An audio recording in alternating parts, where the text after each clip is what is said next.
Hello and welcome to today's Turn and Talk. I am so excited about this opportunity that I have to connect with the one and only Miss Kira McClements, or affectionately known as Miss Mac. She is an incredible and amazing performing arts teacher right here at our school, Chisholm Elementary in Washington, D.C. And I am looking forward to you having the opportunity to meet this amazing educator and also share some insights about how you can bring performing arts and integrate this work into your schools, into your communities. It is great work, so valuable for our students. And so before we dive into some of the questions, let's start with just a quick introduction. Who is Kira McClements? Hi, I'm really excited to be here with you today. I obviously am a performing arts teacher, and that's I feel like a really big part of my identity, so I hold that very dear to my heart, but I'm also a new wife. I was recently married last year. And we have the same wedding anniversary, by the way. Yes, wedding twins. So that's my husband is originally from Ireland, so he's also new to the States, which has been really fun to navigate in the last year.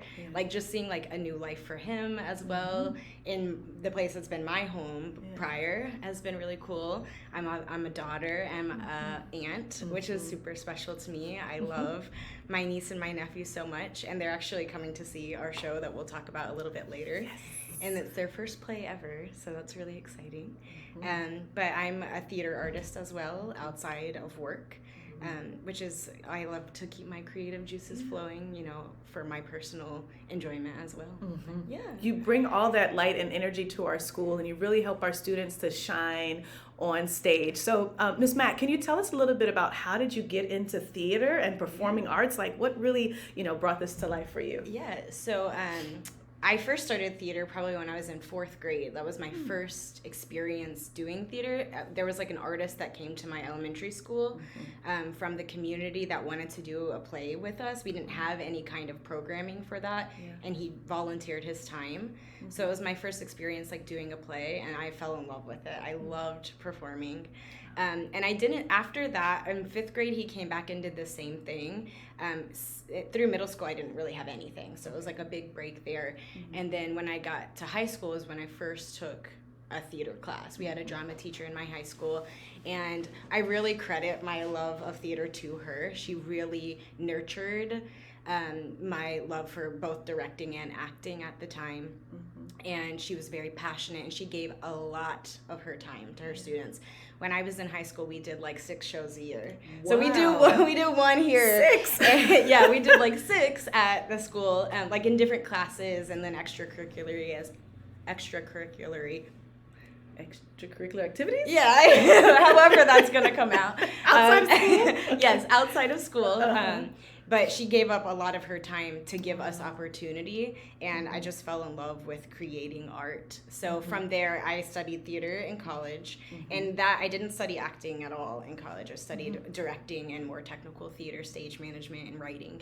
And then that led me to here. I started teaching theater at a summer camp when I was in college, and I was like, oh, I have to work with kids. Yeah. So that kind of changed my path as well and led me to this job. Wow. So just the impact starting first in 4th grade, again, like you said, a break in middle school, but then in high school you had this impactful teacher who really marked your life and the trajectory of your experience as an educator. And now it's just so beautiful to see that you're doing the same, for our children and for our students. We had a conversation yesterday, just kind of checking in a bit, and you spoke to children's creativity and their innovation, and I was so inspired, which is why I said, hey, let's go on camera, let's press record, so people could hear your heart and your passion, for the work. Before we get there, because we are going to get there, that's super important, I think, for people to hear from you about, again, your vision for performing arts. But this is a big week. Yes. I'm wearing the shirt. Yes. Credits to Miss Swift for the Junie B Jones musical t-shirts that she created for the cast and for all the supporters of this week's opening premiere, right? So we have 3 shows for the public, Thursday night, Friday night, and Saturday, a matinee for the production of Junie B Jones, and daytime performances for our students to enjoy. And this is now this third year really, putting on musicals for the school. And I'm always so impressed because you're so calm, cool, and collected with everything. But tell us a little bit more about Junie B. Jones, the musical. And then also tell us a little bit about how do you prepare students to shine on stage in such a miraculous way? So Junie B. Jones is a book series first by Barbara Park, which is really cool because I read those books when I was a kid. So seeing it wasn't a musical then, but seeing it now in musical form is really neat. And the kids are loving reading the books. So it's like literacy as well, yes. you know. But it follows a very spirited young girl, Junie, this show is her first year in her only year, first time in first grade. And it just follows her very real experiences of, you know, changes in friendship and needing glasses, which is really scary for her, and just life not going exactly as she plans all the time, and how to navigate that in a very real way. We see her real emotions. It's not, you know, picture perfect image of a first grade experience. It's a real experience. I love it. Which is really neat because it's a lot of things that our students are going through at school, not just in first grade, but throughout their elementary experience. And she's learning to navigate that with the help of her parents, with the help of her teachers and her friends. And it's just a really wholesome story. But it's been exciting to watch them like come to life and preparing. We started all the way back in October for this, and we had over 90 students audition for the show. It was a massive turnout, which is amazing because our program is just growing and growing. And the students have been very dedicated. They rehearse like 3 to 4 days a week for this since November. They've been at this since November with like a few breaks in between. But really like they come in ready to work, and we treat the environment as like a real workspace, you know, like things that they would do in a professional theater, they do here. They sign in, you know, if I'm like, okay, 5-minute break, they do the thank you 5, which is a very theatery thing. But we like to keep like the space a real theater space. Like we're preparing them to be real actors. That's right. Not just because that's their future, but because they are real actors. You know, just because they're in elementary school and this is a school production, they're still being real actors. That's right. Yeah. So as a team, there's several of us that are there every day. We try to cultivate an experience that is, you know, reflective of a real space in the theater world. Yeah, it's so high level, just thinking about all the work, like you said, that kids are doing literally behind the scenes, right, to prepare. They're memorizing these lines. They're having to show up, you know, as young professionals for their rehearsals, taking a lot of ownership and responsibility. So what I'm hearing is it's not only just, you know, on stage, the singing, the dancing, the recitation of their lines. It is a holistic experience that is helping the students to develop as young people, as artists, you know, and to contribute. What I also love too about performing arts and how you're leading this work here at the school, Ms. Mack, is how you're helping children to find their voice. You know, to know that their voice matters, and that they can stand up with confidence before a crowd to, you know, represent who they are, their identity, and in a world right now, you know, that's so needed, right? We want our kids to know that they are empowered, that they have agency, that they can make change, and again, that their voice matters. So again, thank you. I'm giving you all the roses and flowers even before the production starts, because I have the pleasure, along with our colleagues, to see the work that you do with students every single day. Like, this production is such a huge highlight, obviously every year, but it is the, you know, August, you know, 30 and the October 15th, the every day-to-day activities that you do with students to help empower them and make them feel seen, and to make sure that their voices are acknowledged in this world. And again, just the work that you're doing is exceptional. So with that, again, I was really inspired in our conversation yesterday, and you were speaking just a little bit about what you noticed in terms of students' creativity. I was wondering if you could just talk a little bit more about what you've learned, what you've seen from our students in your work with them and preparing them as actors. Yeah, so along with what I said about like creating a real environment, we talked about this yesterday. Like when I walk into a room, not just the rehearsal room, but like the classroom as well, I strive to create an environment that is adult facilitated but student led. So, you know, like I will question them, you know, I'll ask them questions to get their minds thinking, but I really want it to be their ideas that are coming to light. And one of the reasons for that, and, you know, our team talks about this as well, but we're always looking for the best idea in the room. Like when you're creating a piece of art, you're all, especially as a group, because this is a collaborative effort. When you're creating that kind of art, you're not looking for what do I want? What is my vision? We're looking for the best idea. And why we question the kids is because a lot of times they have better ideas than me. They have better ideas than the choreographer, than our vocal coach, because their minds are so brilliant and they're willing to leap. You know, that, like sometimes I told you I'm so nervous to do this, but the kids, like they let go of their fear and they take the leap. And that's beautiful because they are coming up with amazing things. You know, sometimes like if our Junie is like walking across the stage, I'll be like, Junie, why did you make that choice? And if she says, I don't know, I'm like, okay, well, you need to figure out why. Like, what is your motivation for going over there? And if you don't have it, do what you are motivated to do. What is natural in your body? Like, what are you thinking? What would your character do?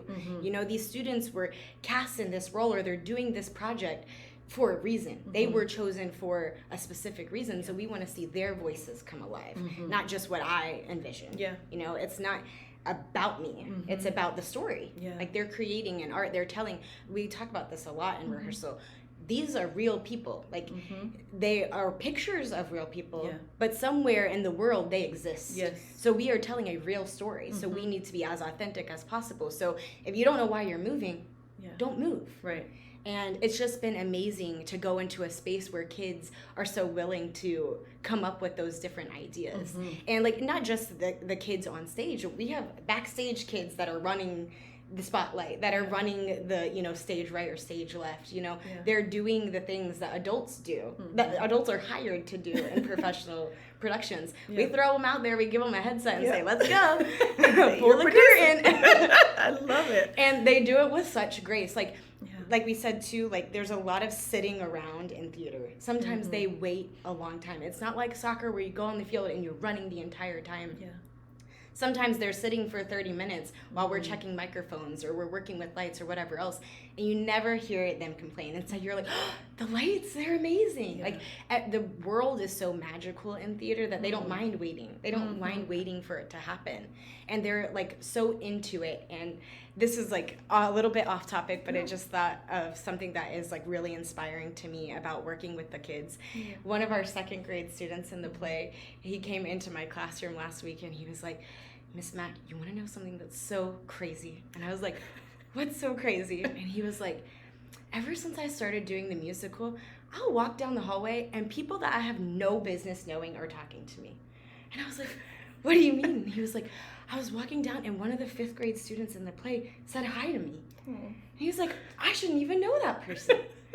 And I think that that's just like outside of creating art, these students are building relationships with each other across grade levels, across programming. And it was just so special. He was so excited that someone in 5th grade was talking to him as a 2nd grader. He's like, I don't even have any business knowing them. And you quote, I don't have any business. No. Yeah, exactly. I was like, that is so funny. But it's so special, too, that they're creating. Like, they're looking out for each other. They're helping each other out. We have, like, in theater, the show must go on. We say that all the time. I do know that line. That's all I know. Live theater, you know, mess-ups happen. And in live theater, you have to figure out how the show goes on, you know. We're working this week through all the tech stuff, and sometimes when technical elements come in, the kids get thrown off a little bit. And that's expected, and that's why we bring them in a week before the show. And they forget their lines. I'm like, okay, you know what? We're not going back. If this happens, what do we do? And we were like, you know what? It's okay that you missed your entrance. It's okay. This is your first time doing it with microphones and switching them, because they share microphones. A lot of the kids, we don't have enough that each kid can have their own, so sometimes they're backstage like switching them. And that gets, you know, the first time ever doing it, we don't expect perfection ever in theater, really. But if a student misses, what do we do if they're not there? And they figure it out with such grace. Like, an audience would never know. You know, we know because we know the script so well. They know because, you know, they're the person that missed it. Right. But they're working as a team. Like, the same way if someone misses the ball in soccer, their teammates there to back them up. Right. You know, it's the same kind of thing. How do you navigate live theater? How do you navigate these mess ups? And they do it with such grace, like an audience just would never know. And it, like, you know, gets your heart bumping so fast when you're watching it, because it's so special. It's a special thing that they're doing pretty much on their own. Yeah. I hear this level of synergy that's happening in this, like you said, you know, the top of this response around like the art that's being created, right? And just the beauty of what, you know, you bring to the table, what the students bring to the table, and how that all comes together in this collectively magical, you know, experience that the audience, you know, we have the benefit of being able to see, but also I hear of the benefits that happen within the cast and the crew. It doesn't matter if you have the lead role or if you're backstage, or like you said, if you're producing or if you're running the lights, everybody's contributing in some way to this experience. And so I think that leads me to my next question, you know, Ms. Mack. I really believe what we're building here at this school in terms of like arts integration and these amazing opportunities that don't exist at every elementary school, again, to put on this high level, you know, Broadway style production, it is quite unique, right? And again, it's exceptional. And my question for you is around how do you, or what would you recommend for educators who want to you know, expose their children to more of the arts and theater and performing our arts? So one recommendation that I would say is, first of all, just start small, because like doing this kind of production, this has been a history even before I was here, you know, so we walked in to people having a passion for theater and having the space to do it, because that doesn't exist in every school either. So we have a space to do it, we have staff to do it. Like, I don't do this by myself. I have a team of people that assist me and a lot of interest from kids. But there are little tiny plays that you can do that are like 10 and 15 minutes as well. Like, they don't cost the same price that a production of this level does. So I would say, like, you can start small with like a smaller production. You can do it in your class. Like, it doesn't have to be like this whole audition 2nd and 5th grade. It could be one class putting on a production.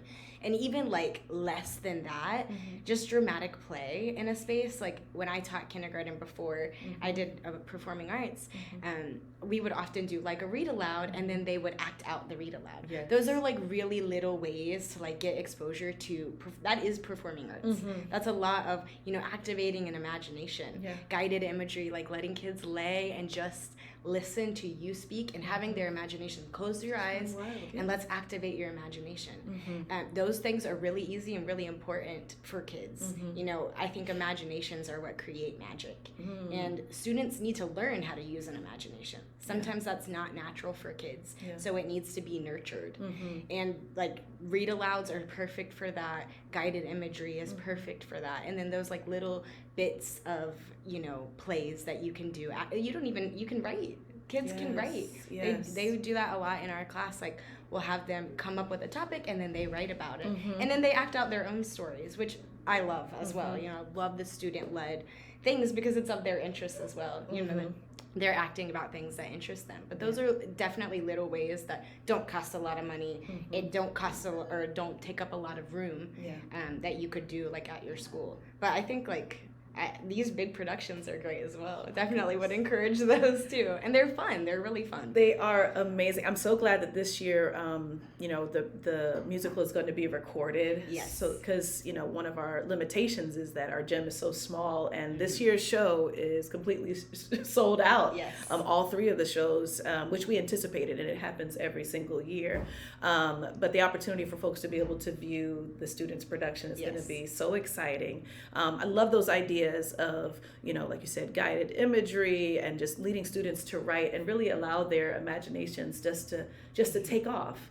You know, Rick Rubin, he wrote a book, The Creative Act, A Way of Being, and that's something that has really inspired me in my personal and professional life. And he talks about how we're all creators. We all have, it's not like you get the gift of creativity and you don't get the gift of creativity. No, we're all creators in some way. our art form may be different, but it is that we all have something to bring to the table. And so this has been a very fun conversation, and I really am excited about seeing all of Junie B. Jones, the musical, in this season. And just as we close, Ms. Mack, are there any final thoughts you have about performing arts or the upcoming musical or in general to share? I'm just so excited for our show. Like you said, it sold out, which is really cool. It sold out really fast this year, which is amazing. And I'm just so thankful to like be here in this space with these students. Like I know that the students are special everywhere, but I just feel so connected to our community here at Chisholm Elementary School, and to the students that are here and the work that they're doing and the art that they're creating. Yeah. I genuinely feel so grateful to be doing the job that I'm doing. It feels like fun every day to come to work. Yeah, and it shows, Miss Mack. Like, we're all just living in the brilliance and the light that you're sharing with us. And our students are going to, again, continue to shine for years to come. So thank you for your great work. All righty. Gracias.